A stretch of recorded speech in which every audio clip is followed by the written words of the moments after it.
membawa pengaruh atau membawa perubahan ya yang positif dari diri kita kepada orang lain gitu ya, melalui diri kita kepada orang lain. Namanya itu berdampak. Jadi kalau hidup kita jadi berkat buat orang lain, hidup kita menguatkan orang lain ya, hidup kita memberitakan Injil kepada orang lain, lalu orang lain bisa percaya, orang lain yang lemah, lalu kita berdoa buat orang itu, kita memperhatikan orang itu, kita peduli dengan orang itu, maka orang itu hidupnya berubah. Yang tadinya mulai lesu, yang tadinya gak ada semangat, yang tadinya mulai putus asa, dan dikuatkan kembali. Itu artinya hidup kita jadi berkat, hidup kita jadi berdampak bagi orang lain. Nah, saudara yang kasih Tuhan, di dalam Alkitab ada seseorang yang sebenarnya kehidupannya dalam kesulitan, dalam kondisi yang sulit, tetapi dia tetap bisa berdampak bagi orang lain. Wah, ini bukan sesuatu yang biasa-biasa. Ini sesuatu yang luar biasa. Karena apa? Karena biasanya kalau kita dalam kesulitan, kita jarang bisa jadi berkat buat orang lain. Ketika kita dalam kondisi yang sulit, kita biasanya susah jadi berdampak buat orang lain. Tapi di dalam Alkitab ada seseorang yang hidupnya sulit tetapi menjadi dampak yang begitu besar, luar biasa. Oke, kita akan lihat sama-sama ya firman Tuhan di dalam kitab 2 Raja-Raja pasal 5, 2 Raja-Raja pasal 5 ayat 1 sampai ayat yang kelima. 2 Raja-Raja pasal 5 ayat 1 sampai ayat yang kelima. Ada 5 ayat yang nanti kita akan baca bersama-sama ya. 2 Raja-Raja pasal 5 ayat 1 sampai ayat yang kelima. Oke, saya akan bacakan buat kita semua ya, Bapak Ibu. Judul perikopnya di sini adalah Naaman disembuhkan. Ya, ayat yang pertama 2 Raja-Raja, kitab 2 Raja-Raja Perjanjian Lama ya, 2 Raja-Raja pasal 5 ayat 1 sampai ayat yang kelima. Oke. Ya, 2 Raja-Raja pasal 5 ayat 1 sampai 5. Saya bacakan ya. Ayat pertama. Naaman, panglima Raja Aram, adalah seorang terpandang di hadapan tuannya dan sangat disayangi. Sebab oleh dia Tuhan telah memberikan kemenangan kepada orang Aram, tetapi orang itu seorang pahlawan tentara sakit kusta. Orang Aram pernah keluar bergerombolan dan membawa tertawan seorang anak perempuan dari negeri Israel. Ia menjadi pelayan pada istri Naaman.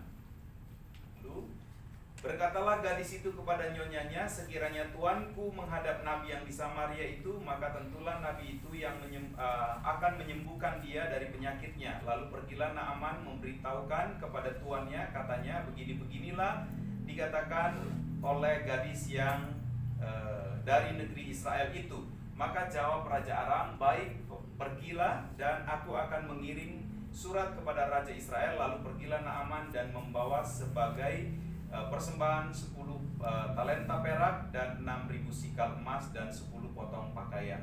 Ya, saudara yang kasih Tuhan, mungkin kita sudah pernah mendengar cerita tentang Naaman disembuhkan. Ya, kita sudah pernah mungkin dikhotbahkan, mungkin di sekolah minggu juga pernah diceritakan, mungkin kita sudah pernah dengar firman Tuhan tentang hal ini ya, saudara yang kasih Tuhan. Tetapi saudara yang kasih Tuhan, ada beberapa prinsip, ada beberapa hal saudara yang saya mau share pada saat ini saudara ya.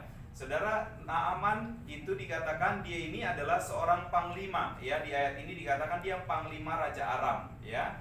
Dan dia adalah orang yang dihormati. Saudara, kalau seseorang raja menghormati anak buahnya, berarti anak buahnya itu hidupnya bagus ya, hidupnya baik ya, hidupnya jadi berkat ya, seperti itu. Lalu dia juga disayangi.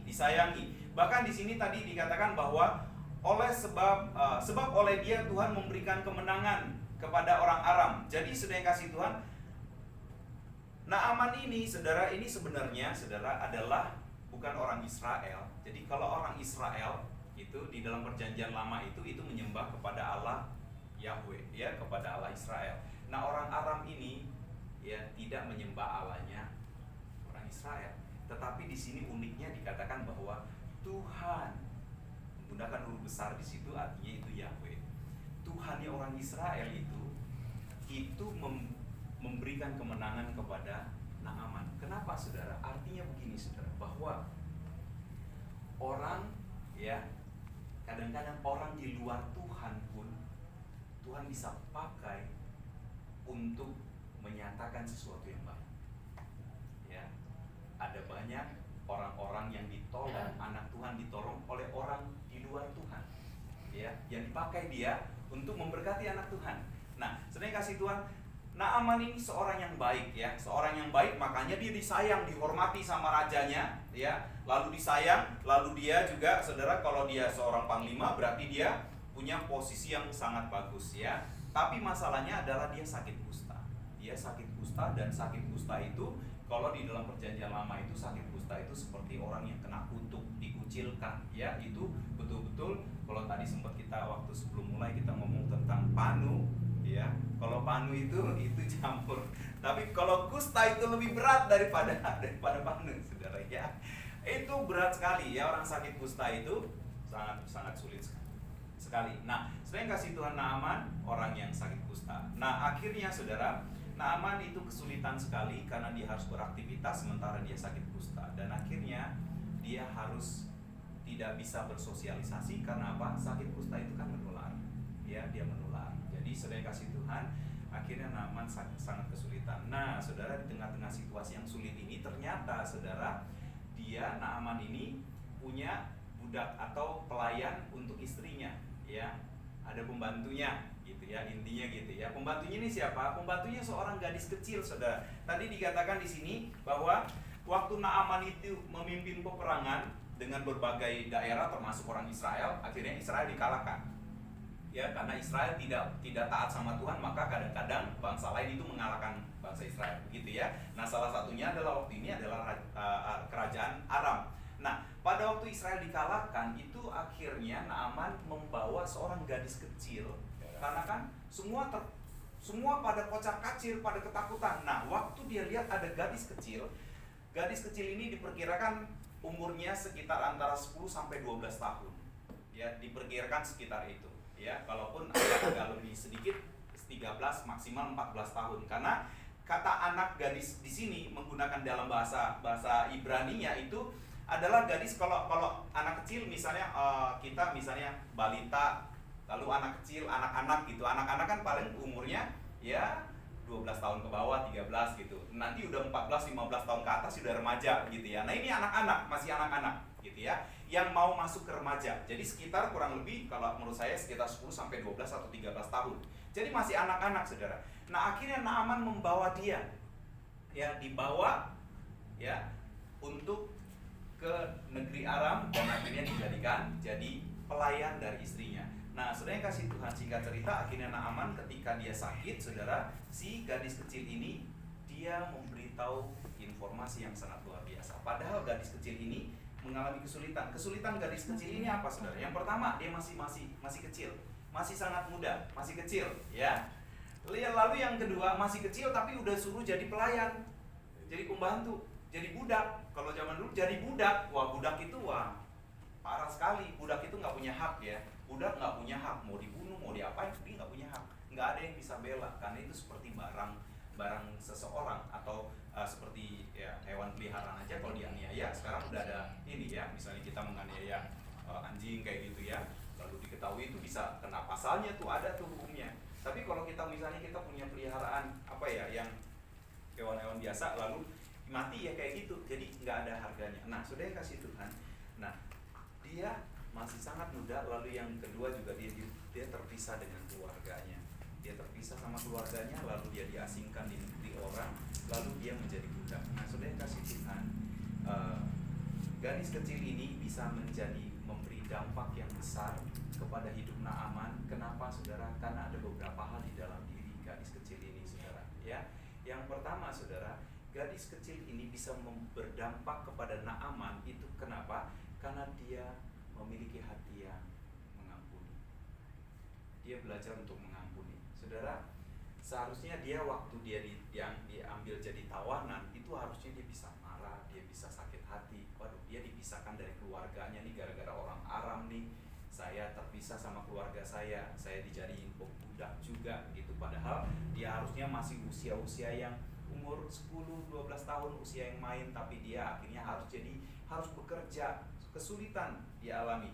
Tetapi dia memiliki hati yang mengampuni, maka dia bisa jadi berkat. Saudara yang kasih Tuhan, ketika kita gadis kecil ini, saudara, melihat tuannya itu sakit, buktinya bahwa dia mengampuni adalah bahwa dia tidak dendam sama Naaman. Kenapa? Karena waktu Naaman ini tuannya ini sakit, dia peduli. Dia ngomong sama nyonyanya, ini harusnya gini, harusnya begini. Kalau dia dendam, maka dia biarin aja, kamu sakit tuh, kamu rasa, ya kan, harusnya begitu. Tapi ini tidak. Gadis kecil ini, saudara, dia sangat peduli, ya. Dia mengampuni, dia nggak simpan dendam. Kenapa, saudara? Karena hidup Naaman dan istrinya juga baik. Naaman dan istrinya baik. Maka tadi di ayat yang pertama atau kedua tadi, bahwa Naaman memenangkan peperangan itu karena Tuhan yang memberikan kemenangan. Jadi hidup Naaman juga dia menunjukkan hidup yang baik. Maka gadis kecil ini dia nggak dendam lagi. Awalnya dia mungkin waktu ditangkap, dibawa, dia marah sekali, dia mungkin dendam, ya, dia mungkin sakit hati. Tetapi setelah dia hidup bersama dengan Naaman dan keluarga Naaman dan istrinya, istri Naaman itu, dia melihat, oh, orang ini Tuanku baik sekali gitu. Akhirnya dia juga bersikap baik, dia mengampuni. Saudara yang kasih Tuhan, kalau kita hidup kita ingin jadi berkat, yang pertama kita harus belajar mengampuni. Kalau kita nggak mengampuni, hidup kita nggak bertumbuh, saudara. Kalau kita nggak mengampuni, kita masih simpan dendam, kita masih simpan akar kepahitan, kita nggak mengampuni, hidup kita nggak bertumbuh, rohani kita nggak bisa bertumbuh, saudara. Ya, Tuhan bilang, kalau kamu nggak mengampuni, Bapakmu juga nggak mengampuni. Kita tahu perumpamaan, ya, seorang hamba yang utangnya banyak, lalu Tuhan ini bilang, udah lunas saja, saya anggap lunas. Ya, dia bilang, saya mau bayar, saya mau Tapi begitu dia keluar, apa yang dilakukan? Begitu dia keluar ketemu temennya utang sedikit, wah, itu dicutek dia sampai dimasukin penjara. Akhirnya orang itu dimasukin penjara, bayar utang sampai lunas. Karena kamu nggak punya belas kasihan, kamu nggak mengampuni. Nah, saudara yang kasih Tuhan, hidup kita, kalau kita mau jadi berkat, maka hidup kita harus mengampuni. Hidup kita akan bertumbuh. Nah, kalau kerohanian kita bertumbuh, pasti jadi berkat. Kalau kerohanian kita nggak bertumbuh, bisa jadi berkat? Nggak mungkin kita bisa jadi berkat, saudara. Kalau kerohanian kita kering, rohanian kita nggak bagus, saudara, maka apa sedikit kita pasti emosi, apa sedikit pasti kita marah, apa sedikit pasti kita lawan, kita pasti melakukan hal-hal negatif. Kalau kerohanian kita nggak bagus. Nah, untuk supaya rohani kita bagus, salah satunya adalah ketika kita belajar untuk mengampuni. Orang yang bersalah kepada kita ampuni, maka kita bisa jadi berkat. Itu yang pertama, saudara. Ya, saudara, pengampunan tidak dapat mengubah masa lalu, tetapi pengampunan itu bisa mengubah masa depan. Masa lalu kita nggak bisa rubah. Misalnya kita udah disakiti nih sama orang nih, lalu kita mulai, kita marah, dendam gitu, lalu akhirnya, udahlah, saya mengampuni. Nah, ketika kita mengampuni, masa lalu kita berubah. Masa lalu kita tetap nggak bisa kita rubah. Yang bisa kita rubah adalah masa depan kita. Hari ini kita mengampuni, masa depan kita pasti berubah. Kenapa? Karena masa depan kita, ya, dengan kita mengampuni, kita dapat memulihkan hidup kita, dan damai sejahtera, sukacita akan melimpah hidup kita. Ini dia. Jadi sering kasih Tuhan, itu yang pertama, saudara. Yang kedua, saudara, bagaimana supaya kita memiliki hidup yang berdampak? Yang kedua adalah kita memiliki hati yang berbelas kasihan. 2 Raja-Raja pasal yang ke-3a, pasal 5 ayat yang ke-3a dikatakan, berkatalah gadis itu kepada nyonyanya, sekiranya tuanku menghadap nabi yang di Samaria itu, maka tentulah nabi itu akan menyembuhkan dia dari penyakitnya. Saudara yang kasih Tuhan, yang kedua, saudara, bagaimana supaya hidup kita bisa jadi berdampak? Yang kedua adalah kita harus memiliki belas kasihan. Yang pertama, kita harus mengampuni. Yang kedua, kita harus memiliki belas kasihan. Saudara yang kasih Tuhan, gadis kecil ini merasa kasihan kepada tuannya karena dia sakit kusta. Nah, gadis kecil ini menginginkan kesembuhan dari tuannya. Dia sangat ingin bahwa tuannya itu disembuhkan. Ya, gadis kecil ini akhirnya apa yang dilakukan? Dia coba memikirkan. Oh, dia ingat. Oh iya, di Israel itu ada nabi yang dipakai Tuhan luar biasa. Banyak mujizatnya. Banyak mujizat yang dilakukan oleh nabi itu. Dia ingat zaman si gadis kecil ini hidup, zamannya yang memimpin Israel adalah Nabi Elisa. Nabi Elisa, Elia, lalu akhirnya Elisa. Nah, saudara, gadis kecil ini dia memberikan solusi. Dia berkata, "Nyonya, kalau Tuhan datang ke Samaria itu, nabi yang ada di Samaria itu, maka nabi itu pasti akan menyembuhkan." Jadi saudara yang kasih Tuhan, kalau kita punya belas kasihan kepada orang lain, maka kita berusaha untuk menolong orang lain, dan kita berusaha untuk memberikan solusi juga buat orang lain. Gadis kecil ini, dia memberikan solusi kepada tuannya supaya dia pergi ke Samaria. Nah, saudara yang kasih Tuhan, gadis kecil ini sungguh menjadi berkat bagi Naaman. Ya, kalau kita akhirnya lihat ceritanya selanjutnya bahwa Naaman disembuhkan dari sakit kustanya. Nah, saudara yang kasih Tuhan, itu yang kedua, saudara. Bahkan di dalam Lukas pasal 6 ayat 27-28 berkata, "Kasihilah musuhmu, berbuat baiklah kepada orang yang membenci kamu, mintalah berkat bagi orang yang mengutuk kamu, berdoalah bagi orang yang mencaci kamu." Ya, itu dalam Lukas pasal 6 ayat 27-28. Ya, nah, saudara yang kasih Tuhan, kita diperintahkan untuk mengasihi dan berbuat baik ya bagi orang lain. Oke, yang ketiga, saudara, bagaimana kita memiliki hidup yang berdampak dan menjadi berkat buat orang lain? Yang ketiga adalah kita harus memiliki iman yang kuat. 2 Raja-Raja pasal 5 ayat yang ketiga bagian B dikatakan, saya bacakan ayat 3 semuanya. "Berkatalah gadis itu kepada nyonyanya, sekiranya tuanku menghadap nabi yang di Samaria itu, maka tentulah nabi itu akan menyembuhkan dia dari penyakitnya." Nah, kata "maka tentulah nabi itu akan menyembuhkan dia dari penyakitnya" itu dia mengungkapkan pernyataan imannya bahwa Tuhan sanggup untuk menyembuhkan lewat nabi itu. Ya, jadi sudah kasih Tuhan, gadis kecil ini dia memiliki iman yang kuat.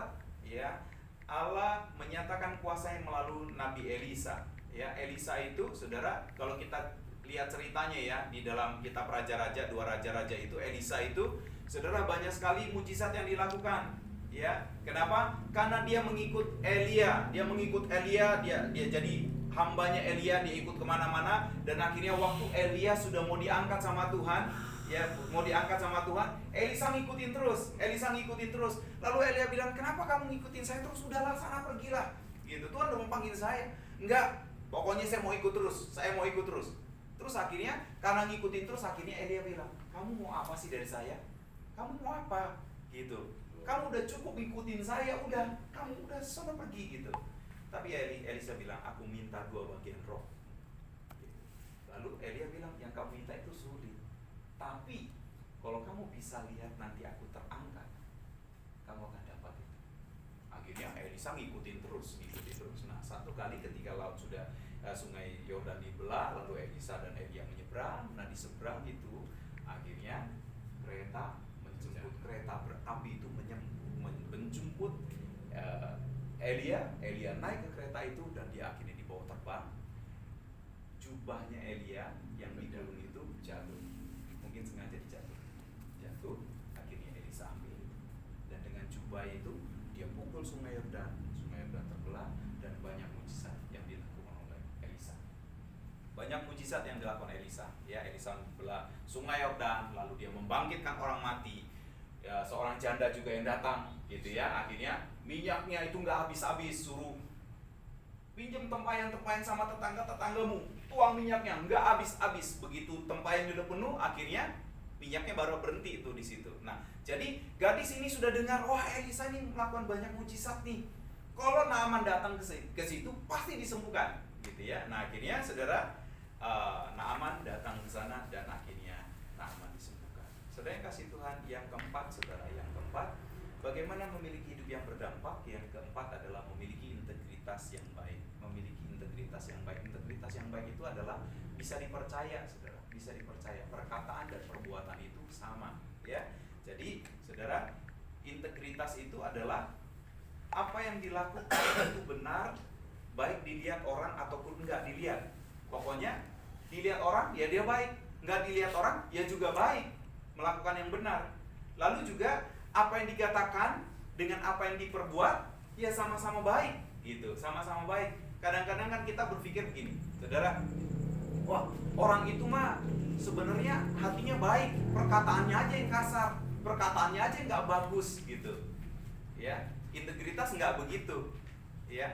Kalau perkataannya kasar, walaupun hatinya baik, tetap aja itu menjadi batu sandungan buat orang lain. Bener nggak, saudara? Kita hatinya baik nih, niatnya baik, cuman omongannya itu kasar, nyakitin orang, itu kan sama aja gitu. Atau misalnya, wah ini perkataannya bagus nih di depan, tapi di belakang, jahatnya. Ini lebih nggak bener lagi nih, ini nggak bener nih ya. Di depan kayaknya bagus banget, tapi di belakangnya malah nggak bagus gitu ya. Nah ini lebih nggak bagus lagi. Nah yang benar adalah di dalam perkataan itu benar, tetapi juga di dalam perbuatan juga harus benar. Itulah integritas. Nah saudara yang kasih Tuhan, Tuhan menginginkan bahwa hidup kita itu kita memiliki integritas yang baik, ya. Nah saudara, gadis kecil ini waktu dia sampaikan, ayo kalau datang ke Samaria itu nanti pasti disembuhin. Nah si nyonyanya dan Naaman ini kan dia punya posisi, dia panglima ya, dia panglima. Nah seorang panglima itu kalau dia dengerin budaknya, aduh ini budak ngapain sih ya, emang di sini nggak ada orang pintar, emang di sini nggak ada dokter, nggak ada tabib segala macam, di sini ada, nggak kurang gitu ya. Tapi saudara, karena si gadis kecil ini punya integritas yang bagus, nyonyanya bilang pasti ini nggak bohong, ini pasti apa yang ngomong benar nih.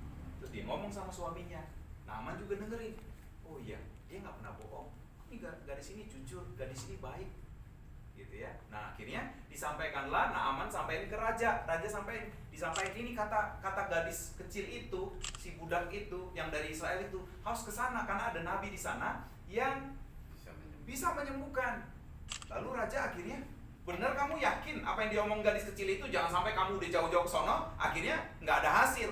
Yakin, karena dia ngomong sangat meyakinkan dan saya percaya dia nggak bohong. Gadis kecil ini nggak bohong karena dia udah tinggal dengan saya sudah sekian lama, saya tahu orang ini baik, orang ini jujur. Nah akhirnya saudara, oke kalau gitu saya buat surat buat Raja Israel ya, saya buat surat. Nah bawa pemberian, nanti kalau kamu memang disembuhkan di sana, kasih ini perhiasan apa segala macam, kasih buat nabi itu ya. Akhirnya dia pergi. Singkat cerita, tadinya Elisa nggak mau keluar, dipanggil, ada pengawalnya, panggil, Nabi Elisa bilang, udah ngapain sih, tolonglah keluar, ini udah masuk aja, mandi aja ke Sungai Yordan, cemplung aja 7 kali di sana. Akhirnya si Naaman tersinggung, ini orang kita udah datang jauh-jauh, kalau dia datang doain lalu saya disembuhin, saya kan kasih, nggak percuma, saya istilahnya nggak gratisan, saya kasih semuanya, apa yang diminta saya kasih, gitu. Ini saya udah datang jauh-jauh dari negeri lain, udah datang ke sini, dia cuma teriak dari dalam rumah, udah mandi aja Sungai Yordan, udah kita pulang, nggak jadi, udah kita pulang. Akhirnya dia mau pulang, anak buahnya di tengah jalan, Tuhan, itu kan perintahnya kan cuma gampang. Cuma mandi doang di Sungai Yordan, cuma nyemplung doang, ngapain? Kita coba aja, siapa tahu bener. Aman dia. Oh iya ya. Siapa tahu beneran nih.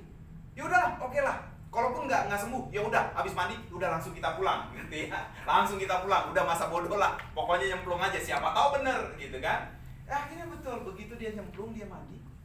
Wah, dia sembuh, saudara. Dia ngalamin kesembuhan yang luar biasa. Jadi dampak yang dialami oleh Naaman adalah karena gadis ini punya 4 hal yang luar biasa, maka dampak yang terjadi dalam kehidupan Naaman adalah dia disembuhkan dengan cara yang luar biasa. Dia dipulihkan kembali dari segala sakitnya. Saudara yang kasih Tuhan, kalau hidup kita sungguh-sungguh kita memiliki kita mengampuni, kita memiliki kasih, belas kasihan, kita belajar untuk berintegritas juga, ya.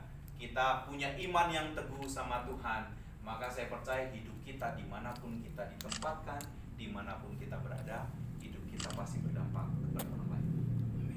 Hidup kita pasti dipakai oleh Tuhan untuk jadi berkat buat orang lain. Di tengah-tengah kesulitan sekalipun, hidup kita pasti bisa diberkati oleh Tuhan, luar biasa.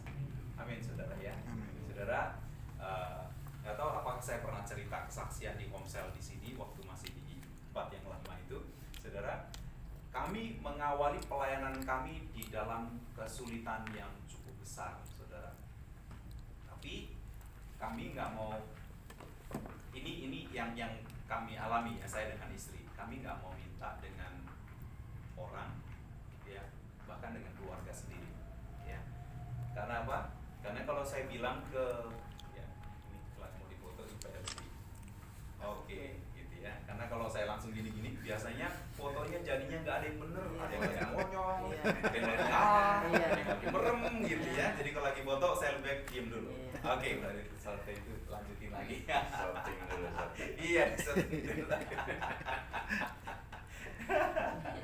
Iya, oke. Jadi saudara, waktu kami mengalami kesulitan itu sebenarnya kan kakak saya yang paling besar itu dia di Taiwan, dia menikah dengan orang Taiwan di sini. Orang Taiwan ada usaha di sini. Lalu ketemulah kakak saya kerja di accounting waktu itu, lalu di apartemen yang sama, akhirnya sering ketemu orang Taiwan. Kakak saya itu fasih bahasa Hokkien itu lancar. Saya orang Hokkien.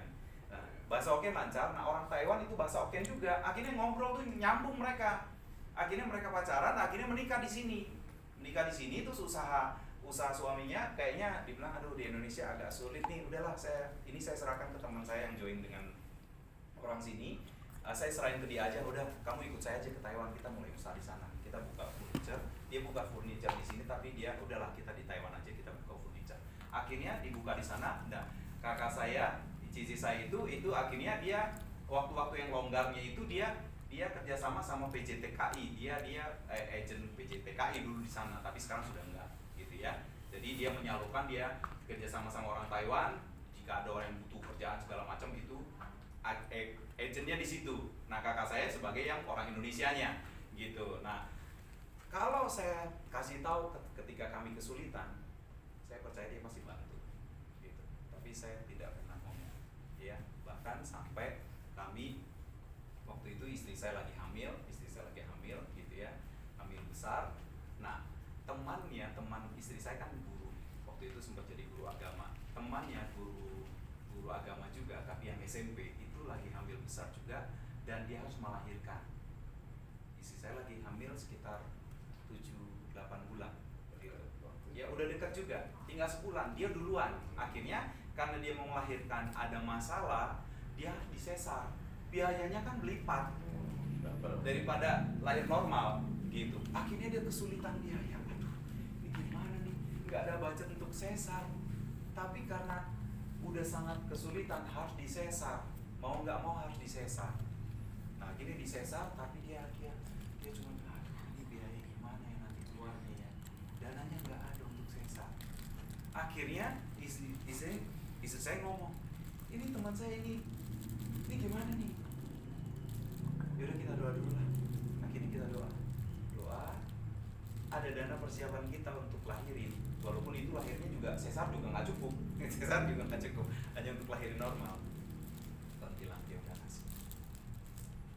Udah, saya bilang oke, kasih deh. Kita masih ada sebulan. Ini dia udah sesar nih hari ini. Nanti beberapa hari dia harus keluar dari rumah sakit. Biayanya nggak ada. Udahlah, nggak apa-apa. Uang kita kasih untuk dia dulu. Akhirnya kita kasih. Kita belajar taat sama Tuhan. Ya. Karena waktu kita doa, Tuhan bilang, oke, kasih, tolong dia. Akhirnya kita kasih. Dan setelah itu, saudara, dia udah, dan ini kan saya bilang, istri saya bilang, ya udah pakai aja. Kalau kamu bisa balikin, tapi kalau nggak usah apa-apa. Udah, kamu bawa aja. Gitu. Ya, karena Tuhan suruh kita kasih bantu kamu. Ya udah, akhirnya nggak diganti memang karena ekonominya agak sulit. Tapi setelah itu sebulan kemudian gantian istri saya mau lahirin. Waktunya tiba. Dana kami nggak ada juga. Dananya tadi ada untuk lahirin normal, dan saya yakin istri saya pasti ngelahirin normal, gitu, yakin sekali. Dananya udah ada, tapi untuk dia, untuk orang itu, akhirnya kita nggak ada dana. Aduh, gimana nih Tuhan? Aduh, telepon nggak ya kakak saya? Telepon nggak ya? Enggak, pokoknya enggak. Tuhan yang suruh, kasih uangnya, Tuhan yang bertanggung jawab. Pokoknya saya percaya aja deh, gitu ya. Nah, akhirnya sudah sampai pagi itu udah ada tanda untuk lahirin. Kita telepon bidan Aries di Tanah Sereal itu, dari Jembatan 5. Itu kan ada anaknya dokter. Jadi di bidan Aries itu, rumah sakit ibu anak itu nanganin bidan Aries, tapi kalau sesar atau apa emergency ada langsung anaknya yang dokter kandungan gitu, jadi bisa di situ lebih aman gitu. Tapi kita mau yang bidan karena biayanya lebih murah gitu, bidan Aries. Nah, waktu masuk ke bidan Aries itu, aduh dana kita mepet banget nih, nggak cukup untuk lahirin normal aja, nggak cukup gitu. Akhirnya udah ngelahirin, ya Tuhan nih hari ini udah ngelahirin, duitnya masih segini nih Tuhan. Ini gimana nih Tuhan? Saya cuma berdoa, Tuhan tolong kami Tuhan. Saya percaya kalau Tuhan pakai kami untuk tolong teman istri saya yang kemarin ngelahirin, saya juga percaya Tuhan kasih tolong saya. Akhirnya sudah istri saya udah ngelahirin hari ini, ngelahirin, terus besoknya pagi itu kakak saya telepon, dia WA. Saya ada transfer ke rekening kamu. Wah, ini nih. Tapi kamu transferin ya. Ini nama-namanya, listnya banyak banget. Ada belasan orang, 15 orang. Jadi TKW yang mau kirim duit ke keluarganya dikumpulin. Oke, kumpulin semua. Jadi kirimnya sekali, kena biayanya cuma sekali. Kirim ke sini baru nanti dipecah di sini. Dikirim di sini, jadi biaya lebih murah daripada ini kirim satu, ini dari Taiwan kirim satu 15, itu banyak banget biayanya. Biaya transfernya adminnya begitu, dikumpulin 15 nama, kumpulan transfer sekian juta begitu, sudah ada transfer sekian puluh juta, banyak banget ini, gitu ya. Tapi begitu WA berikutnya, kirimin ya ke orang-orang ini, ya. Banyak banget. Tapi waktu itu ya udahlah, saya belajar untuk kirim. Begitu kirim semua, saya itu masih ada sisa nih. Wah, ini lumayan nih. Tapi kan saya nggak bilang, Ci, tolong ya. Saya nggak bilang gitu. Tadinya saya mau bilang nggak ya, tapi kok salah. Tahu-tahu puji Tuhan, siangnya karena lahirin di Aries itu udah sebelumnya kan udah nginep dulu semalam, terus ngelahirin malam, nginep, terus nginep semalam lagi. Jadi ini hari ini harus udah pulang kan gitu. Siangnya dia tanya, saya udah ditransfer belum? Cici saya, ya udah transferin semua, udah. Oh ya udah, oke.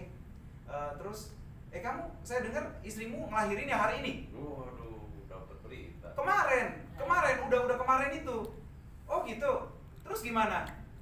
Ya aman sih, saya bilang gitu. Aman sih. Udah semuanya, bayinya semua udah ini. Oke. Ya udah gini aja deh. Saya kan nggak ngomong. Ini biaya kurang. Udah itu sisanya kamu pakai aja untuk bayarin semuanya itu.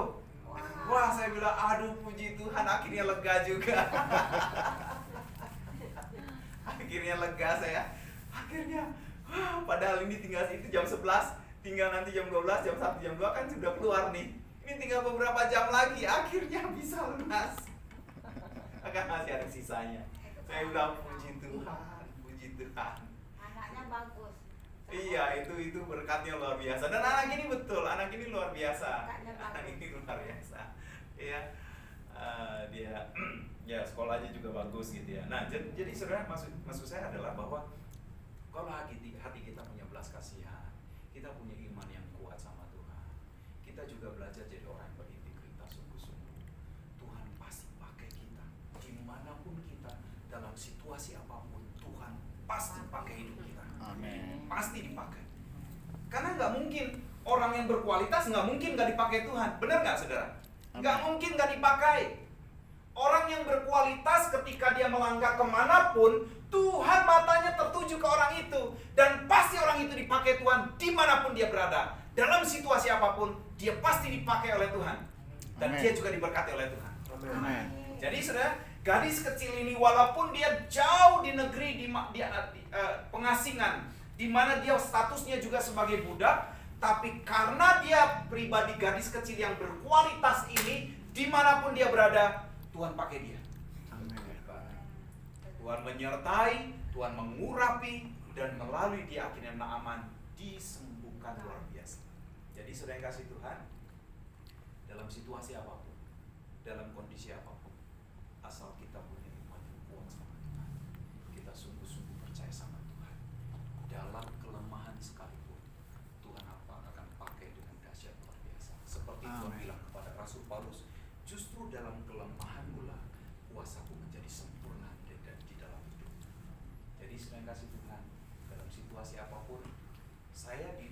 sama Tuhan mengenai keuangan itu ditantang, beberapa kali ditantang.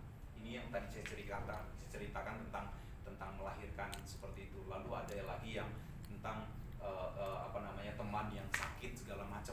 Saya doa, Tuhan, kami ini keuangan juga ngepres, tapi kok Tuhan suruh kasih gitu. Kita mau belajar taat, tapi juga kadang-kadang sampai kita diuji sama Tuhan gitu. Sampai istri saya pernah ngelahirin, mau ngelahirin itu udah hamil besar, kita nggak punya uang. Itu anak yang satu lagi. Istri saya juga lagi udah hamil besar, uang kita harus kasih ke orang yang memang membutuhkan, betul-betul Tuhan perintahkan untuk kasih, belajar taat gitu. Nah akhirnya kita waktu pelayanan waktu itu, ya itu lagi hamil besar, kami pelayanan cukup jauh dari, saya tinggal waktu itu di Jakarta Barat, Kalideres. Pelayanan kami di Tomang Kalideres lumayan jauh, dan ada motor, ya, motornya itu motor udah istilah orang Sunda bilang motornya motor gobret. Motor gobret itu motornya udah butut banget gitu. Motor itu bannya udah nggak rata lagi, udah miring kanan miring ke kiri, bannya itu udah agak miring gitu ya, sprekernya udah miring sebelah begitu ya. Terus asapnya juga udah banyak banget, itu kan berarti kan sehernya juga udah kena tuh, asapnya banyak banget. Suaranya kenceng banget kayak Valentino Rossi motornya, larinya cuma 20. Suaranya kenceng banget, bangunin kalau saya pulang pelayanan jam 12 malam, bangunin orang sekampung gitu. Makanya dari jalan besar, saya selalu kalau pulang kemalaman saya matiin tuh motor, daripada saya bangunin orang sekampung. Saya matiin, saya tuntun. Daripada lama banget. Larinya juga sedikit pelan gitu, dan lama banget, suaranya kenceng banget. Saya matiin di jalan, saya tuntun tuh ke dalam gang, ke kampung gitu. Nah saudara, akhirnya waktu itu saya pulang dari Tomang karena ibadah doa kayaknya. Jadi selesai malam jam 9. Lalu akhirnya sampai dari Tomang sampai di sebelum Cengkareng itu di situ motornya mogok karena bensinnya habis. Dan gak punya apa-apa saya. Itu udah jam 10, kan ibadah jam 9 selesai, terus ngobrol-ngobrol fellowship sebentar gitu kan. Akhirnya kita pulang, udah jam 10-an di situ. Di Cengkareng, sebelum Cengkareng. Itu akhirnya ya, ini gimana nih, udah jam 10 nih. Udah akhirnya nuntun, saudara. Ada tambal ban di pinggir jalan, bilang, "Bang, kenapa? Bannya ini ya?" Enggak Bang. Saya bilang, "Enggak apa-apa Bang, ini lagi mogok aja," gitu. Akhirnya nuntun dari sebelum Cengkareng sampai ke Kalideres itu. Jalan kaki, istri saya lagi hamil besar. Hamil sekitar 7-8 bulan, lagi hamil besar-besarnya. Jalan kaki sampai di rumah hampir jam 1.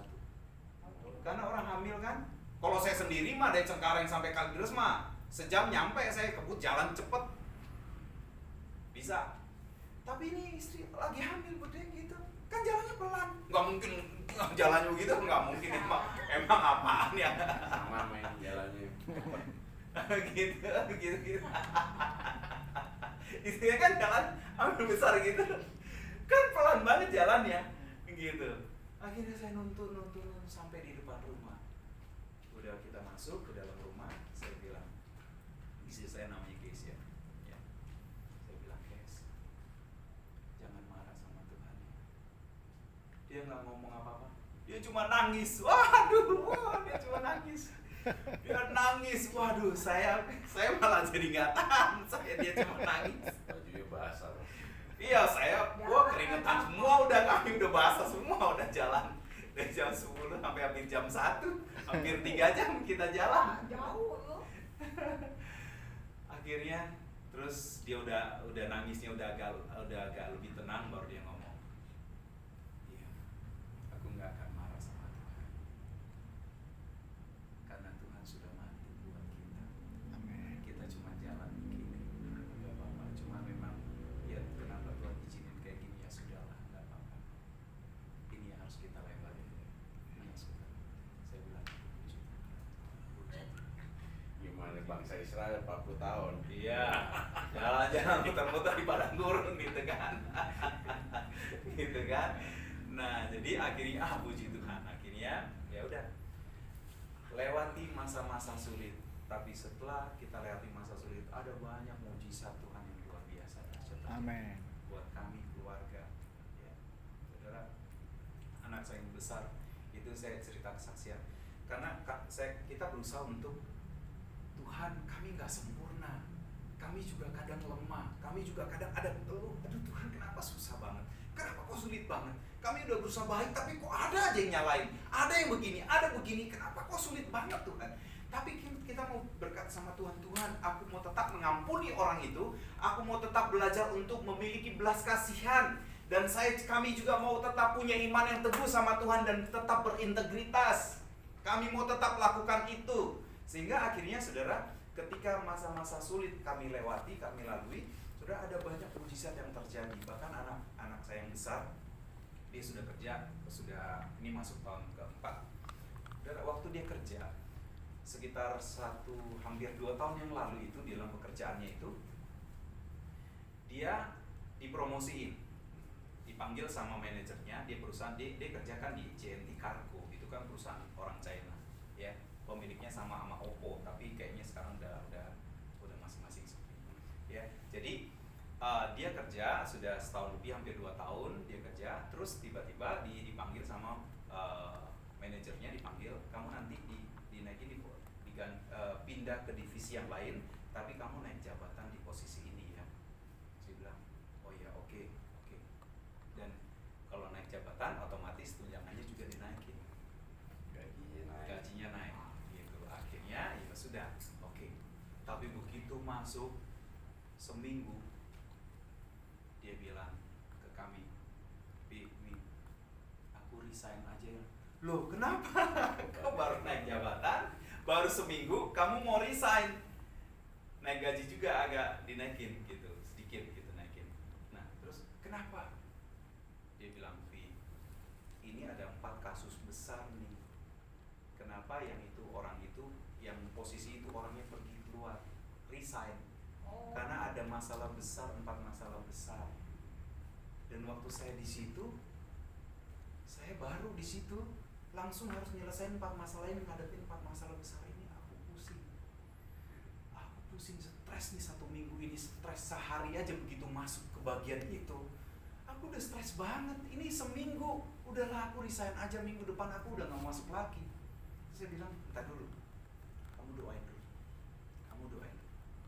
Mami papi dukung doa kamu, bantuin dulu.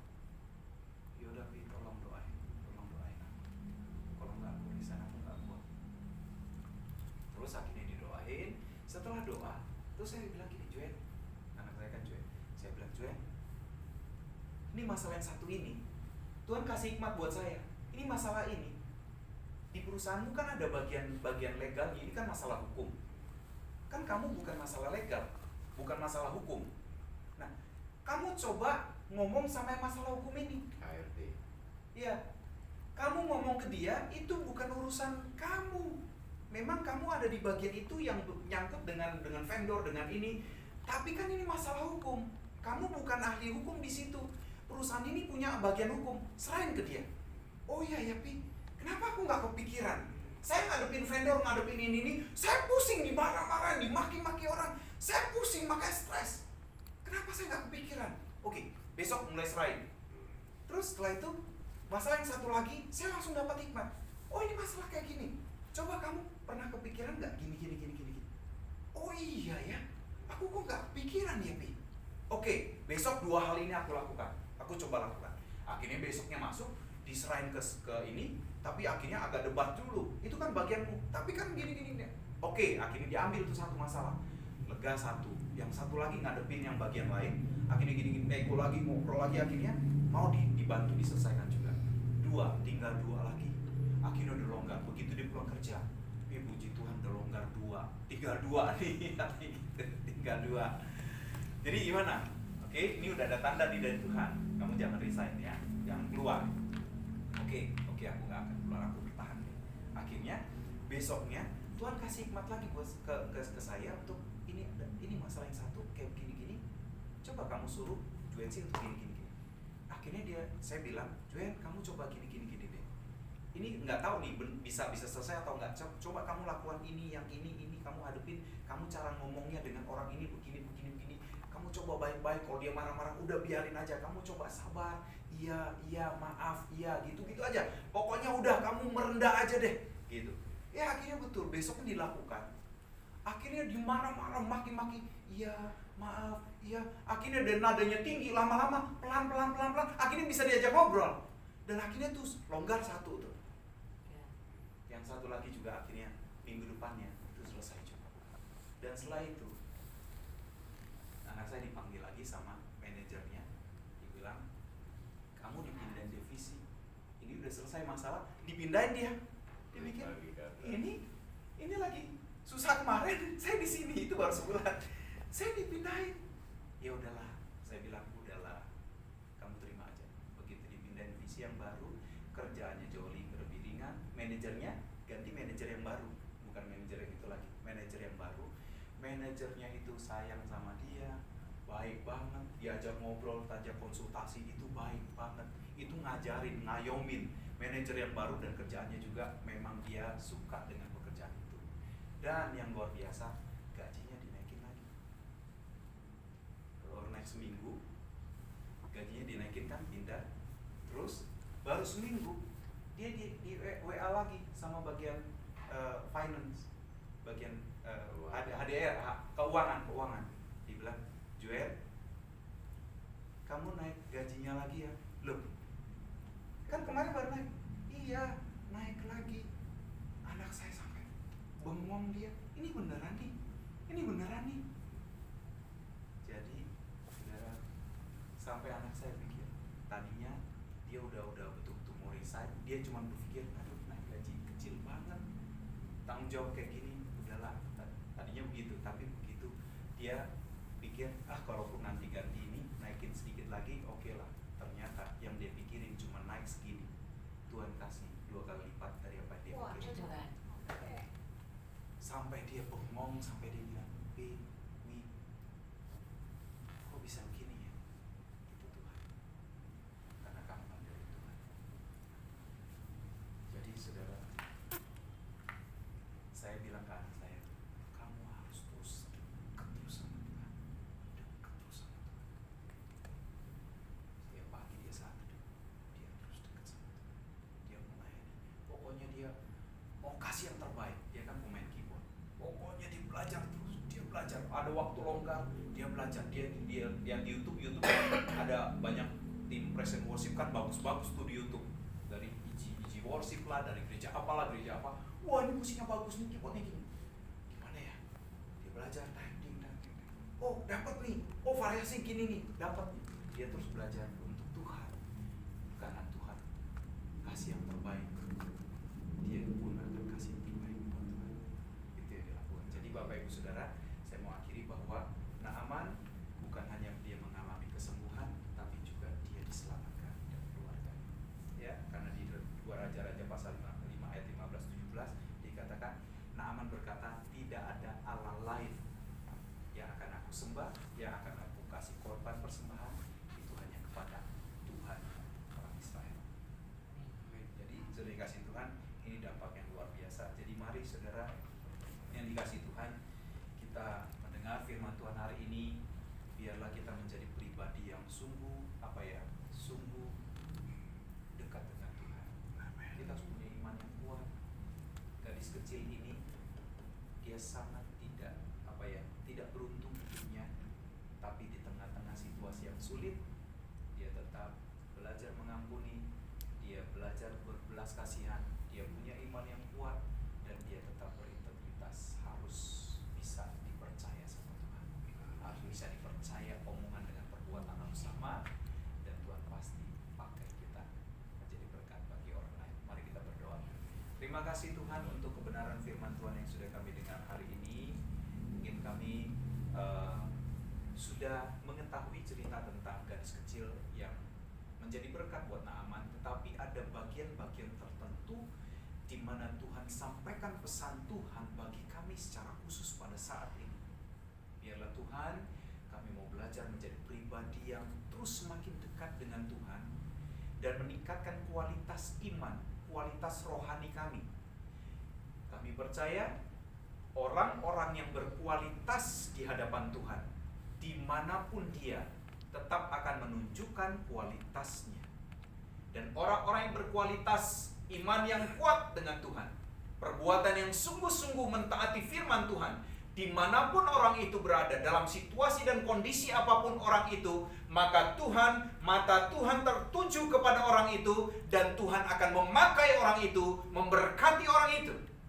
Kami mau belajar Tuhan untuk mentaati firman Tuhan yang sudah kami dengar hari ini. Biarlah kami boleh menjadi pribadi yang sungguh-sungguh melekat dengan Tuhan, percaya sepenuhnya kepada Tuhan. Dalam situasi dan kondisi apapun, kami percaya Tuhan pasti akan berkati hidup kami, dan Tuhan akan pakai hidup kami menjadi berkat buat banyak orang. Terima kasih Tuhan, di dalam nama Tuhan Yesus kami berdoa dan kami mengucap syukur. Haleluya. Amin.